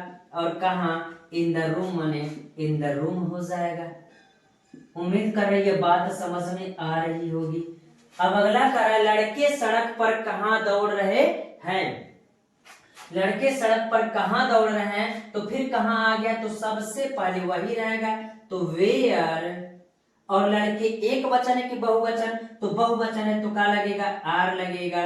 और the boys, where are the boys, boys लिख दीजिए, बहुत बच्चे, तो बॉयज हो जाएगा। रनिंग, रनिंग, और कहा सड़क पर, तो ऑन द रोड, तो ऑन द रोड हो जाएगा, प्लस क्वेश्चन मार्क हो जाएगा। वह सुबह में क्यों रो रही है, वह सुबह में क्यों रो रही है, तो वह सुबह में क्यों, तो क्यों आया कि नहीं, तो सबसे पहले इसी की मीनिंग लिखेंगे, तो कहेंगे वाई। और लड़की है इसीलिए क्या लगेगा, सी लगेगा, लेकिन एक वचन है तो क्या लगेगा, इज लगेगा। सी रो रही है तो क्या कहेंगे, वीपिंग, तो वीपिंग हो जाएगा। और कहाँ रो रही है, इन द मॉर्निंग, यानी सुबह में रो रही है, इन द मॉर्निंग, सुबह में नहीं रोना चाहिए उसको। तो प्यारे बच्चों, उम्मीद कर रहे हैं यह बात आज आपको समझ में आएगा। पार्ट 3 जो है वो प्रेजेंट कंटीन्यूअस टेंस हो जाएगा, यानी प्रेजेंट टेंस का यह दूसरा भाग होगा, यह जो होगा प्रेजेंट कंटीन्यूअस टेंस। उम्मीद कर रहे हैं पूरी बात समझ में आ रही है। और अगर यह वीडियो आपको पसंद आ रहा है तो वीडियो को लाइक भी कर दीजिए और सब्सक्राइब भी कर दीजिए और बेल आइकन को भी दबा लीजिएगा। और हम कहे अगर बात ये समझ में आ रही है, तो इससे पहले हमने आपको प्रेजेंट कंटीन्यूअस टेंस का पूरा नियम, पहचान और सब चीज हमने बता दिया था और आप पढ़ भी लिए होंगे। आज हम आपके लिए लेकर के आए हैं प्रेजेंट परफेक्ट टेंस का नियम, पहचान कैसे बनाएंगे, किस प्रकार बनाएंगे, ये सब चीजें आज हम वर्णन करेंगे और आपको बताएंगे और किस प्रकार ये आसान हो जाएगा और आसान करके हम आपको देंगे, जिससे आपको इसको करने में कोई समस्या नहीं होगा। इसीलिए प्यारे बच्चों, इस वीडियो में पूरा शुरू से लेकर के अंत तक बने रहिएगा, जिसके बाद आपको कोई टेंस में समस्या नहीं होगा। तो आज हम आपके लिए पार्ट 4 लेकर के आए हैं। इससे पहले मैंने पार्ट 3 तक आपको क्या कर दिया था, दे दिया था, और उम्मीद कर रहे हैं उतनी चीज आप तैयार कर लिए होंगे, अब कोई समस्या नहीं होगा। इसीलिए मैं आपके लिए अगला वीडियो लेकर के आया प्रेजेंट परफेक्ट टेंस का, जिससे आपको कोई समस्या नहीं होगा। तो आइए बच्चों, देखते हैं कि क्या कहता है प्रेजेंट परफेक्ट टेंस और क्या पहचान होता है। तो आज मैं कुछ ट्रिक आपको बताने वाला हूं, जिसके बाद आपको कोई समस्या नहीं होगा। तो आइए चलते हैं। तो इसका पहचान क्या कह रहा है, पहचान कर रहा है जिस वाक्य के अंत में, जिस वाक्य के अंत में चुका है, चुकी है, चुके हैं, लिया है, दिया है, इत्यादि शब्द आता है तो प्रेजेंट परफेक्ट टेंस कहलाता है। यानी सीधा कहने का सीधा फंडा है, जिस वाक्य के अंत में चुका है, चुकी है, चुके हैं इत्यादि शब्द आता है तो वह प्रेजेंट परफेक्ट टेंस कहलाता है। और एक बात मैं और आपको बता देना चाहता हूं, ट्रिक समझिए क्या है और मैं बता दूं। जब अकेले कभी भी परफेक्ट टेंस आएगा, इसके साथ कंटिन्यूअस नहीं जुड़ा होगा, जैसे present perfect tense, past perfect tense और फ्यूचर परफेक्ट टेंस आएगा, तो उस स्थिति में एक बात ख्याल रखिएगा, अगर परफेक्ट आएगा इसके साथ कंटिन्यूअस नहीं जुड़ा होना चाहिए, अकेले अगर परफेक्ट रहेगा इस बात का ख्याल रखिएगा, चाहे वो कोई भी टेंस होगा उस स्थिति में पहचान इसका चुका, चुकी, चुके ही रहेगा। इस बात का ख्याल रखिएगा, चुका, चुकी, चुके ही रहेगा। यानी मेरे कहने का मतलब है जहां परफेक्ट आ जाएगा उसका पहचान क्या रहेगा, चुका, चुकी, चुके रहेगा। इस बात का पूरा ख्याल रखिएगा। हाँ, अगर प्रेजेंट का है तो प्रेजेंट का है तो चुका है, चुकी है, चुके हैं। अगर हम आपसे कह दें अगर पास्ट का क्या होगा तो पास्ट का हम कहेंगे कि चुका था, चुकी थी, चुके थे। अगर फ्यूचर का हो जाए चुका होगा, चुकी होंगे, चुके होंगे, बात समझ रहे हैं ना। तब उस स्थिति में आ जाएगा तो प्रेजेंट परफेक्ट टेंस या फ्यूचर परफेक्ट या पास्ट परफेक्ट टेंस कहलाएगा। तो अब क्या करा, एक चीज और बता देना चाहते हैं, इस बात को आप ख्याल रखिएगा क्या होता है। और मैं आपको बता दूं, जहां अकेले परफेक्ट आ जाएगा ना तो वर्ब का थर्ड फॉर्म लिखिएगा, चाहे वो कोई भी टेंस होगा। कौन सा फॉर्म लिखेंगे, वर्ब का थर्ड फॉर्म लिखेंगे, चाहे वो प्रेजेंट का होगा, पास्ट का होगा, चाहे फ्यूचर का होगा। यानी सब बातें आपको समझ में आ गई कि कब वर्ब का फर्स्ट फॉर्म लगेगा, कब थर्ड फॉर्म लगेगा और कब आईएनजी फॉर्म लगेगा। हमने कहा चाहे प्रेजेंट परफेक्ट टेंस हो, चाहे पास्ट परफेक्ट टेंस हो, चाहे फ्यूचर परफेक्ट टेंस हो, तीनों स्थिति में वर्ब का कौन सा फॉर्म लगेगा, वर्ब का थर्ड फॉर्म लगेगा। तो इसी प्रकार कह रहा है, तो ये तो समझ में आ गया कि जिस वाक्य के अंत में चुका है, चुकी है, चुके हैं, लिया है, दिया है इत्यादि शब्द आता है, सब क्या कहलाता है, प्रेजेंट परफेक्ट टेंस कहलाता है। तो आइए हम क्या करते हैं, आइए रूल पढ़ते हैं। क्या कह रहा है, कह रहा है जिस वाक्य के अंत में चुका है, चुकी है, चुके हैं इत्यादि शब्द आता है वहां है वो की अंग्रेजी लिखी जाती है। और हमने कहा था एक ही जगह बस नहीं लिखा जाता है। अगर आप प्रेजेंट इंडेफिनिट टेंस पढ़ेंगे तो एक ही जगह बस है वो की अंग्रेजी नहीं लिखा जाता है। जिस वाक्य के अंत में ता है, ती है, ते है आ जाता है तो वहां कोई अंग्रेजी नहीं लिखी जाती। इसमें कह रहा है कि इत्यादि शब्द आता है तो है वो की अंग्रेजी लिखी जाती है, जो एक वचनकर्ता के साथ हैज, यानी एक वचनकर्ता के साथ हैज लिखा जाता है और बहुवचनकर्ता के साथ हैव लिखा जाता है। तथा वर्ब का कौन सा फॉर्म लिखते हैं, तो वर्ब का थर्ड फॉर्म लिखते हैं। उम्मीद कर रहे हैं बच्चों ये बात पूरा समझ में आ गया होगा, आपको कोई समस्या नहीं हो रहा होगा। तो आइए इसका स्ट्रक्चर देखते हैं कि किस प्रकार होता है। तो कह रहा है अगर इसका स्ट्रक्चर लिखेंगे तो सब्जेक्ट होगा और हैज हैव होगा प्लस वर्ब का थर्ड फॉर्म होगा प्लस ऑब्जेक्ट और अदर वर्ड होगा। यानी सीधा कहने का मतलब है सब्जेक्ट प्लस हैज या हैव प्लस वर्ब का third form plus subject plus other word होगा। इतनी बात हम कह सकते हैं। यानी एक वचन रहेगा तो हैज लगाइएगा और बहुवचन रहेगा तो हैव लगाइएगा और कोई फंडा नहीं है। और वर्ब का कौन सा फॉर्म लगेगा, थर्ड फॉर्म लगेगा, तो इसमें आपको कोई समस्या होने वाली नहीं है। तो आइए देखते हैं कि क्या करें। बच्चे किताब पढ़ चुके हैं, तो बच्चे एक वचन है कि बहुवचन, तो कहेंगे बच्चे बहुत बच्चे हैं इसलिए वो बहुवचन है। तो हम कहेंगे कि द चिल्ड्रेन बहुत बच्चे हैं तो क्या लगेगा, हैव लगेगा। और क्या कर रहे हैं, किताब पढ़ चुके हैं तो रीड का थर्ड फॉर्म भी क्या होता है, रीड, तो कहेंगे रीड बुक कहेंगे। तो इस प्रकार हम कह सकते हैं कि ये बन जाएगा। अगला करा हम सुबह में क्रिकेट खेल चुके हैं। हम एक वचन है कि बहुवचन है तो हम कहेंगे यह बहुवचन होता है। तब फिर क्या लगेगा, तो कहेंगे वी हैव, और खेल चुके तो खेलना का क्या होता है, प्ले होता है और प्ले का थर्ड फॉर्म प्लेड होता है। और क्या कर रहा है, क्रिकेट, प्लेड क्रिकेट, और कब, इन द मॉर्निंग। अगला कह रहा है विराट कक्षा में पत्र लिख चुका है। तो विराट एक नाम है और जब नाम रहता है तो एक वचन रहता है तो कहेंगे विराट, और जब एक वचन है तो आप लगाइएगा हैज, यानी विराट हैज रिटेन होता है, राइट का third form written letter in the class, तो कहेंगे इन द क्लास। उम्मीद कर रहे प्यारे बच्चों इतनी बात समझ में आ रही होगी। और इसका चाहे पहचान हुआ चाहे रूल हुआ, यानी यह अफर्मेटिव का अगर कहे कोई कि पहचान बताइए परफेक्ट टेंस का क्या होता है, रूल क्या होता है और स्ट्रक्चर क्या होता है, तो कोई आपको समस्या नहीं होना चाहिए। इसमें सब्जेक्ट प्लस है प्लस वर्ब का third form plus subject plus other word आप बता सकते हैं। तो आइए चलते हैं, अब देखते हैं प्यारे बच्चों इसका निगेटिव सेंटेंस क्या कहता है। तो आइए प्यारे बच्चों निगेटिव सेंटेंस देखते हैं कि क्या कहता है और किस प्रकार हम बनाएंगे उसको। तो कोई अफर्मेटिव और निगेटिव में अंतर, बस थोड़ा सा अंतर होता है, यानी हैज और हैव के बाद क्या कर देंगे, नॉट जोड़ देंगे और वर्ब का थर्ड फॉर्म तो रहेगा ही, यानी कोई समस्या नहीं होने वाला। तो अगर इसका नियम कहेंगे किस प्रकार होगा, तो नियम अगर कहेंगे तो कहेंगे ऐसे वाक्यों को बनाते समय एक वचनकर्ता के साथ हैज नॉट तथा बहुवचनकर्ता के साथ हैव नॉट का प्रयोग करते हैं और तथा वर्ब का थर्ड फॉर्म लिखते हैं। इतनी बात तो आपको पता ही है। अभी अफर्मेटिव हमने बताया था सब्जेक्ट प्लस हैज या है प्लस वर्ब का third form plus subject plus other word, लेकिन इसमें क्या हो जाएगा, बस हैज या हैव के बाद क्या लग जाएगा, नॉट लग जाएगा, तो वो निगेटिव हो जाएगा और वर्ब का थर्ड फॉर्म रहेगा ही। इसीलिए हमने कहा ऐसे वाक्यों को बनाते समय बहुवचनकर्ता के साथ हैव नॉट का प्रयोग करते हैं तथा वर्ब का थर्ड फॉर्म लिखते हैं। तो आइए प्यारे बच्चों बना के इसको देखते हैं कि क्या कहता है। तो कहेंगे आर्यन कमरे में उपन्यास नहीं पढ़ चुका है।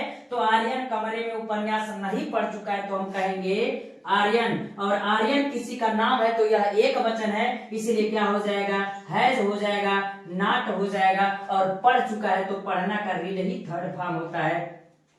रीड नॉवेल हो जाएगा और कहा इन द रूम हो जाएगा, तो कहेंगे इन द रूम। तो इतनी बात तो समझ में आ ही रही है। अब अगला कह रहा है तुम रात में शतरंज नहीं खेल चुके हो।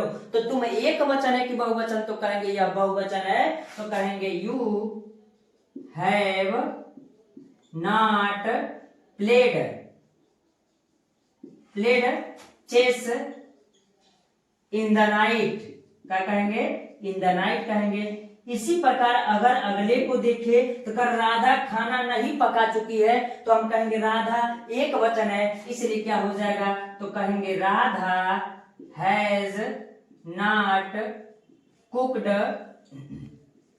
फूड, यानी इस प्रकार बनेगा। और उम्मीद कर रहे हैं प्यारे बच्चों यह निगेटिव सेंटेंस भी आपको समझ में आ गया होगा। अब आइए हम लोग देखते हैं इंट्रोगेटिव कौन, यस नो वाला देखते हैं, फिर डिटेल वाला देखेंगे। तो आइए यस नो वाला देखते हैं। तो आइए प्यारे बच्चों देखते हैं इंट्रोगेटिव सेंटेंस यस नो वाला क्या कहता है। इससे पहले भी मैंने आपको बता दिया है कि इंट्रोगेटिव सेंटेंस यस नो वाला वह सेंटेंस होता है जिसका जवाब हम हाँ या ना में दे सकते हैं, यस या नो में दे सकते हैं, डिटेल में देने की जरूरत नहीं पड़ेगी, तो उसको हम क्या कहते हैं, इंट्रोगेटिव सेंटेंस यस नो वाला कहते हैं। अगर कहें इसका रूल क्या होता है, तो रूल कहेंगे ऐसे वाक्यों में, तो कहेंगे ऐसे वाक्यों में प्रश्नवाचक शब्द सबसे पहले रहता है, यानी सबसे पहले रहता है, लेकिन उसकी अंग्रेजी नहीं लिखेंगे। पिछले वीडियो में भी हमने बता दिया है कि उसकी अंग्रेजी नहीं लिखते हैं, उसके स्थान पर एक वचनकर्ता के साथ हैज और बहुवचनकर्ता के साथ हैव का प्रयोग करते हैं तथा वर्ब का अंत में प्रश्नवाचक चिन्ह क्या करते हैं, अवश्य लगाते हैं और वर्ब का थर्ड फॉर्म लिखते हैं। सीधा कहने का मतलब है ऐसे वाक्यों में प्रश्नवाचक सबसे पहले रहता है लेकिन उसकी अंग्रेजी नहीं लिखते हैं, तो उसके स्थान पर अगर एक वचनकर्ता रहेगा तो हैज लिखिएगा, अगर बहुवचन करता रहेगा तो हैव लिखिएगा और अंत में प्रश्नवाचक चिन्ह अवश्य लगाइएगा और वर्ब का कौन सा फॉर्म लिखिएगा, तो वर्ब का थर्ड फॉर्म लिखिएगा। तो ये एग्जांपल के थ्रू हम लोग देखते हैं। तो कह रहा है क्या धोबी कपड़ा धुल चुका है, तो अगर क्या आ गया तो इंट्रोगेटिव यस नो वाला है, क्योंकि ये प्रश्नवाचक शब्द पहले आ गया है और इसका जवाब हम यस या नो में दे सकते हैं। जब पहले आ जाता तो इसका मीनिंग नहीं लिखते, तो इसके स्थान पर क्या लिखेंगे, एक वचन है इसलिए क्या लिखेंगे, तो कहेंगे हैज लिखेंगे, यानी हैज द वाशरमैन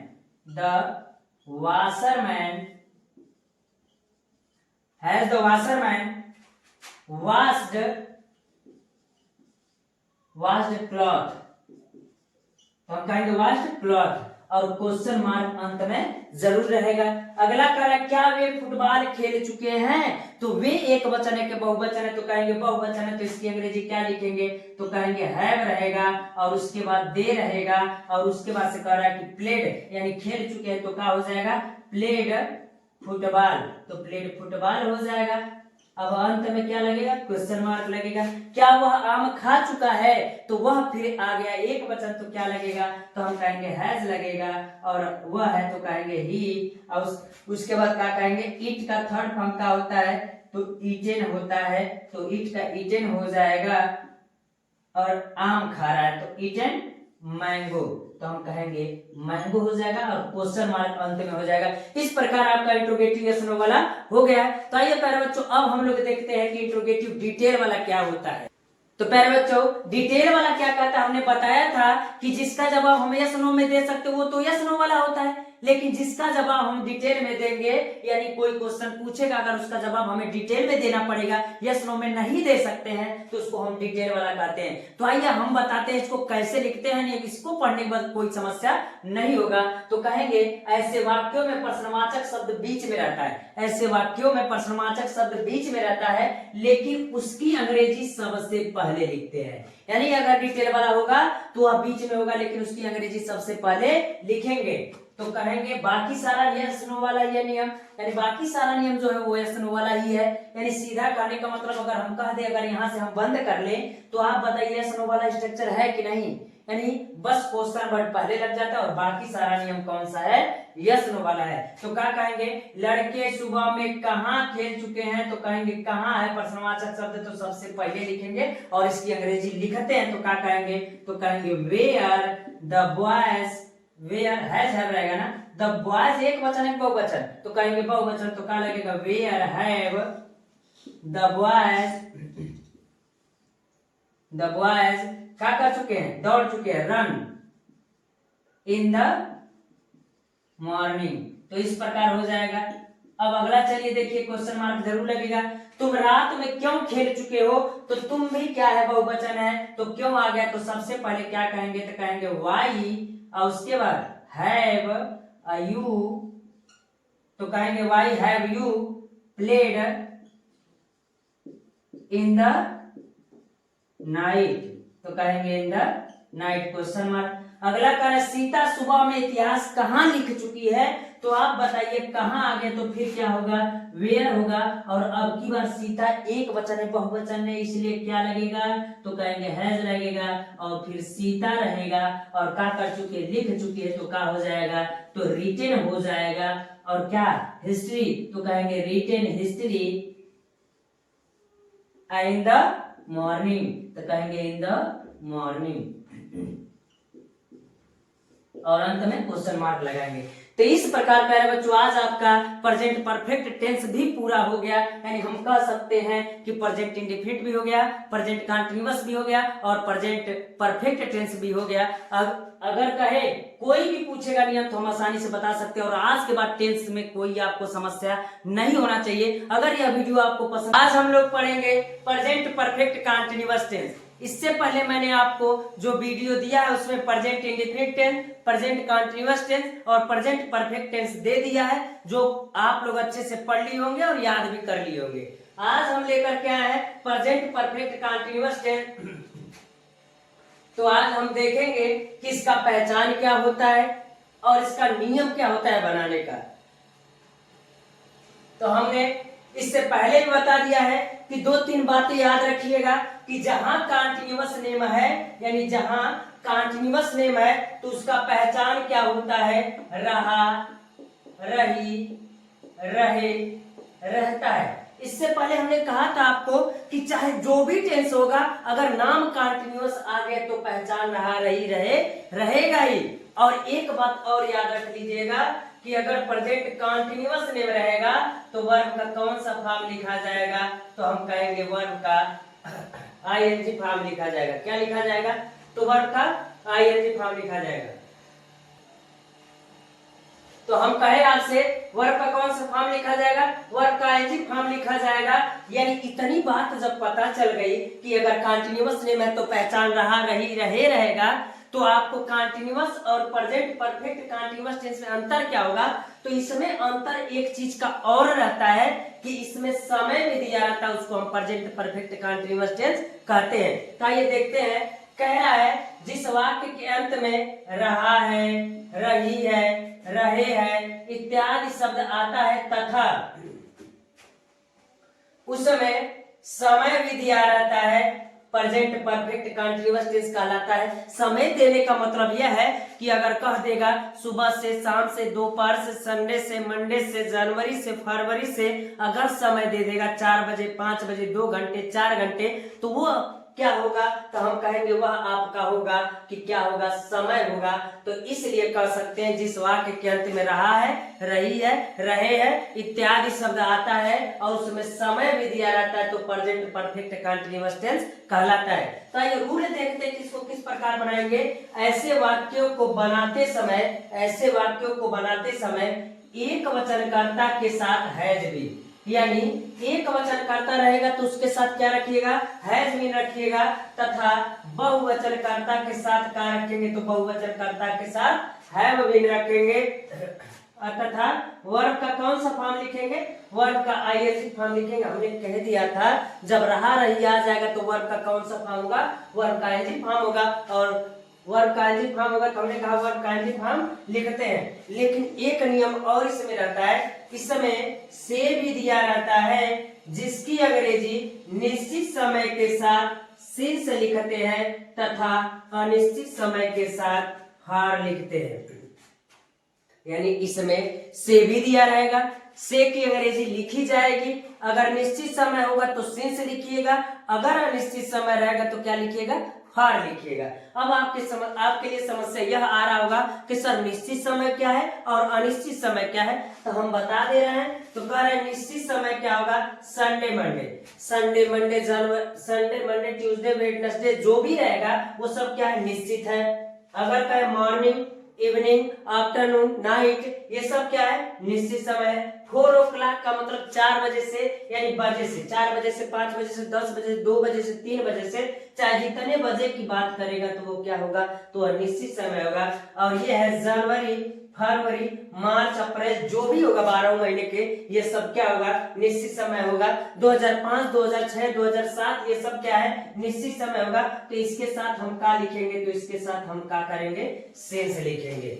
तो देखते हैं अनिश्चित समय क्या होता है, 2 डेज कहेंगे तो 2 दिन, 3 दिन, 4 दिन कहेगा, ऐसे कहेगा 2 दिन, 4 दिन, 5 दिन, 7 दिन, तो वह क्या होगा, निश्चित होगा।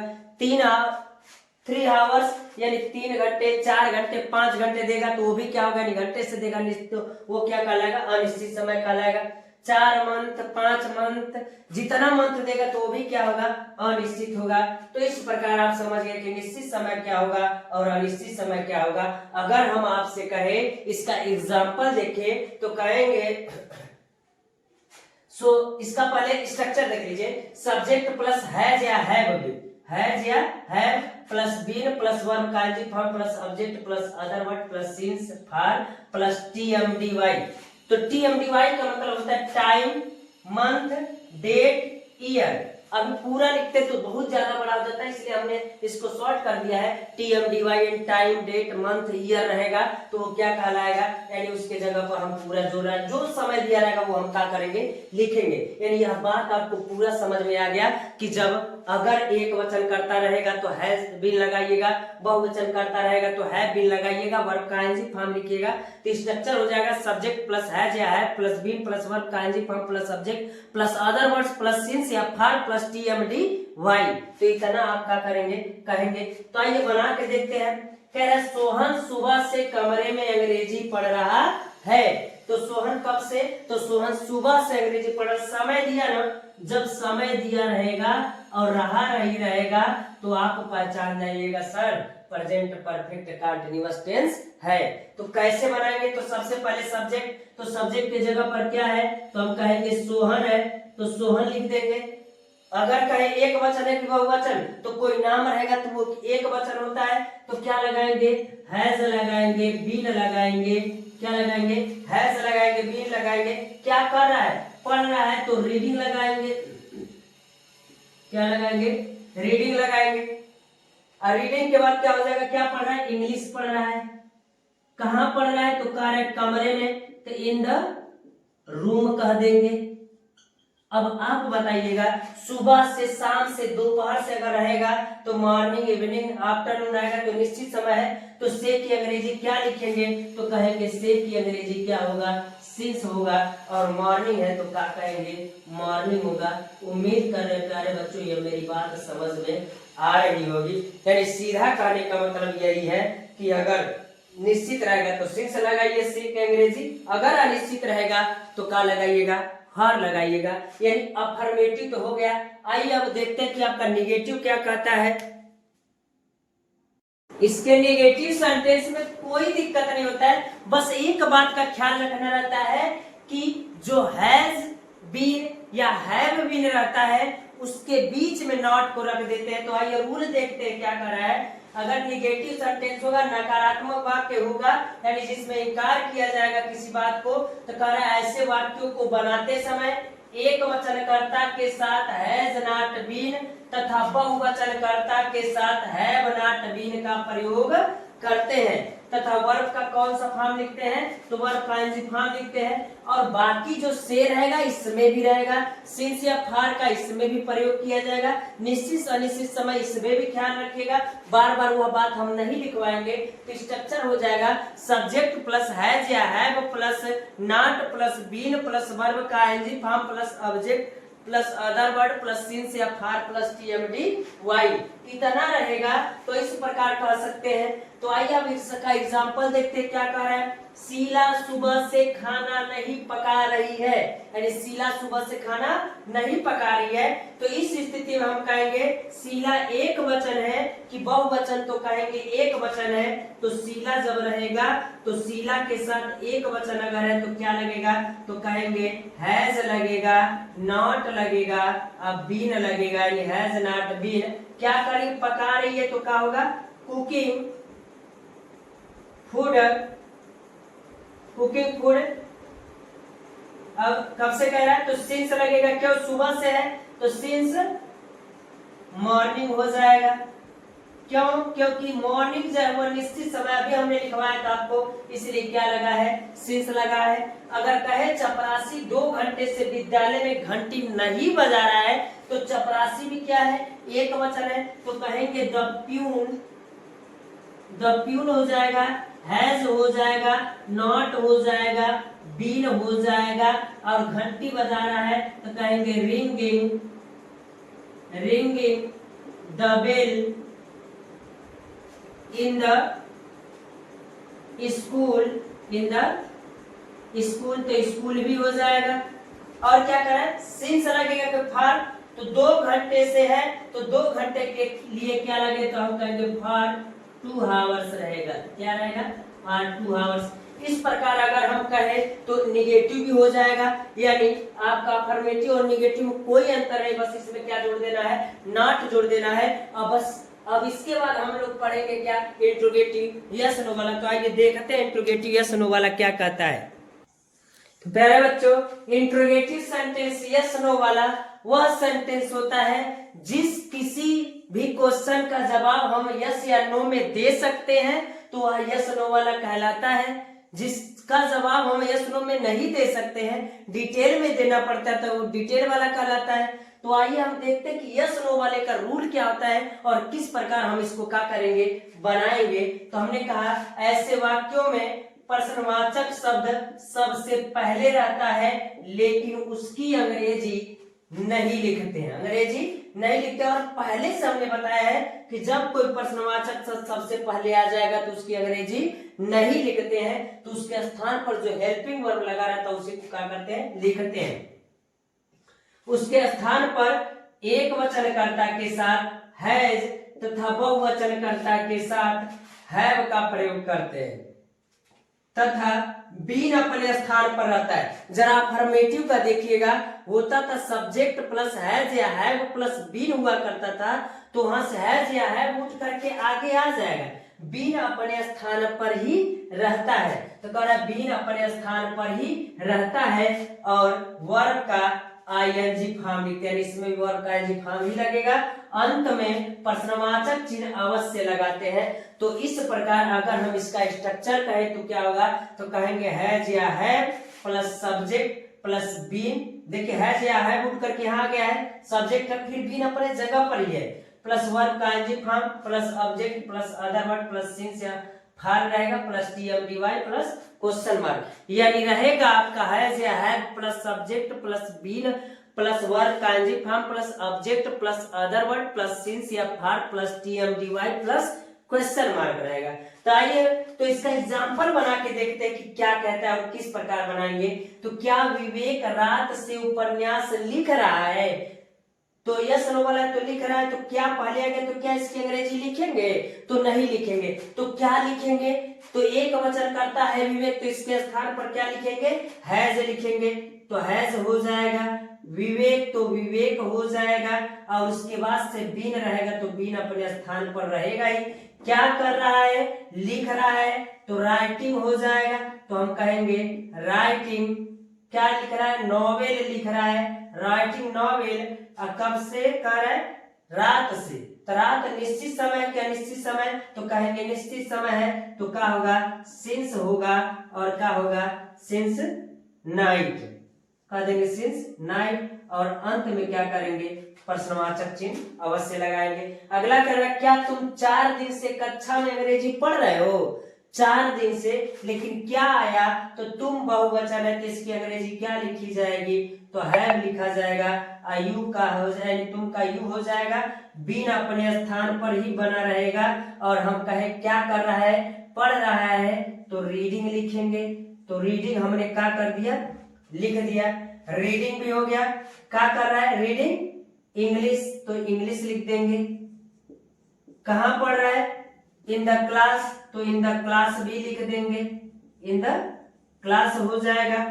अब कब से पढ़ रहा है, 4 दिन से, 4 दिन निश्चित समय नहीं है, अनिश्चित है, क्या लगेगा, फॉर लगेगा, और 4 दिन है तो 4 डेज लगेगा, क्या लगेगा, 4 डेज, और फिर आपका रहेगा क्वेश्चन मार्क रहेगा। इस प्रकार आपका होता है यस नो वाला। तो डिटेल वाला क्या होता है, तो आइए डिटेल वाला देखते हैं क्या होता है। तो बच्चों इंट्रोगेटिव सेंटेंस डिटेल वाला यह कहता है कि जिस क्वेश्चन का जवाब हम यस नो में नहीं दे सकते हैं, हमको डिटेल में देना पड़ेगा, तो वह क्या कहलाता है, इंट्रोगेटिव सेंटेंस डिटेल वाला कहलाता है। तो आइए इसका रूल देखते हैं कि इसका रूल कैसे होगा और किस प्रकार इस प्रकार के सेंटेंसों को हम क्या करेंगे, बनाएंगे। अगर हम आपसे कहें कि इसका नियम क्या होता है, तो हम कहेंगे ऐसे वाक्यों में प्रश्नवाचक शब्द कहाँ रहता है, बीच में रहता है, ऐसे वाक्यों में प्रश्नवाचक शब्द बीच में रहता है, लेकिन उसकी अंग्रेजी सबसे पहले लिखते हैं, यानी सबसे पहले लिखते हैं। बाकी सारा नियम कौन सा है, यस नो वाला है। यानी मेरे कहने का मतलब ये है कि अगर इसको बंद कर लिया जाए क्वेश्चन वर्ड को, तो ये जरा देखिएगा यस नो वाला है कि नहीं है ना। तो इसमें अंतर क्या है कि जो इसमें प्रश्नवाचक शब्द रहेगा बीच में रहेगा, और उसकी अंग्रेजी सबसे पहले लिखिएगा, और बाकी सारा नियम कौन सा रहेगा, यस नो वाला रहेगा। तो इसका स्ट्रक्चर हो जाएगा क्वेश्चन वर्ड प्लस हैज या have plus subject plus been plus verb का ING form plus object plus other word plus since या for plus TMDY plus question mark, इसका क्या हो जाएगा, स्ट्रक्चर होगा। तो किस प्रकार के ऐसे सेंटेंसों को बनाएंगे, तो आइए देखते हैं। तो कह रहा है लड़के 4 बजे से खेत में फुटबॉल क्यों खेल रहे हैं, तो आप बताइए प्रश्नवाचक शब्द बीच में आया कि नहीं। तो सबसे पहले इसी की अंग्रेजी लिखेंगे, तो कहेंगे वाई द, वाई उसके बाद से लड़के एक वचन है कि बहुवचन, तो बहुवचन तो कहेंगे हैव द बॉयज, यानी सब्जेक्ट द बॉयज हो जाएगा। फिर क्या लगेगा, तो बीन लगेगा, वर्ब का एनजी फॉर्म, तो क्या कर रहे हैं, खेल रहे हैं, तो प्लेइंग हो जाएगा। और क्या खेल रहा है, फुटबॉल खेल रहा है, तो फुटबॉल हो जाएगा। और कब, खेत में खेल रहा है, फुटबॉल इन द फील्ड हो जाएगा, यानी फील्ड में खेल रहा है। और उसके बाद कब से, 4 बजे से, 4 बजे निश्चित समय, क्या निश्चित समय, जरा देख लीजिए हमने क्या लिखा है, तो हमने लिखवाया है कि यह एक निश्चित समय है, तो क्या हो जाएगा 4 o'clock हो जाएगा, और लास्ट में क्या बनेगा, क्वेश्चन मार्क बनेगा। यानी अगला अगर देखें तो कह रहे हम जनवरी से सुबह में इतिहास कहाँ पढ़ रहे हैं, तो आप बताइए कहाँ आया कि नहीं क्वेश्चन वर्ड। तो सबसे पहले इसी की अंग्रेजी लिखेंगे, तो कहेंगे वेयर, और हम क्या है तो कहेंगे बहुवचन है, तो क्या लगेगा हैव लगेगा, और उसके बाद से क्या हो जाएगा बी हो जाएगा, और उसके बाद से बीन हो जाएगा। और क्या कर रहे हैं तो कहेंगे पढ़ रहे हैं, रीडिंग हिस्ट्री हो जाएगा, reading history in the morning, तो इन द मॉर्निंग कह देंगे, यानी मॉर्निंग में हिस्ट्री पढ़ रहा था इन द मॉर्निंग। और कब से तो कहेंगे सिंस जनवरी, यानी सिंस कब से हो जाएगा तो कहेंगे जनवरी हो जाएगा, और अंत में क्या लगेगा क्वेश्चन मार्क लग जाएगा। यानी इतनी बात आपको समझ में आ गई। यानी आज आपका प्रेजेंट परफेक्ट कंटीन्यूअस टेंस भी हो गया। यानी मेरे कहने का मतलब यह है कि प्रेजेंट टेंस के चारों भाग को मैंने बता दिया है, और इसको पढ़ लीजिएगा। पढ़ने के बाद आपको पूरा याद करने में, प्रेजेंट का जब चारों याद हो जाएगा तो उसका पास्ट और फ्यूचर का याद करने में कोई समस्या नहीं होगा, और आसानी से उसका बता सकते हैं। यानी इसका अगला जो वीडियो हम लाएंगे पास्ट टेंस का लाएंगे, फिर फ्यूचर का लाएंगे, तो पास्ट का चारों पढ़ेंगे। तो अगर प्रेजेंट का चारों याद रहेगा तो पास्ट और फ्यूचर का याद करने में कोई समस्या नहीं आएगा। तो अगला जब हम पास्ट पढ़ाएंगे तो उससे पहले इस प्रेजेंट का चारों नियम का, यानी चारों भाग का कर लीजिएगा, रिवीजन कर लीजिएगा। अगर यह मेरा वीडियो समझ में आ रहा है तो चैनल को सब्सक्राइब कर लीजिएगा, लाइक कर दीजिएगा और इसको शेयर कर दीजिएगा। तो प्यारे बच्चों आज के लिए इतना रहने देते हैं, धन्यवाद।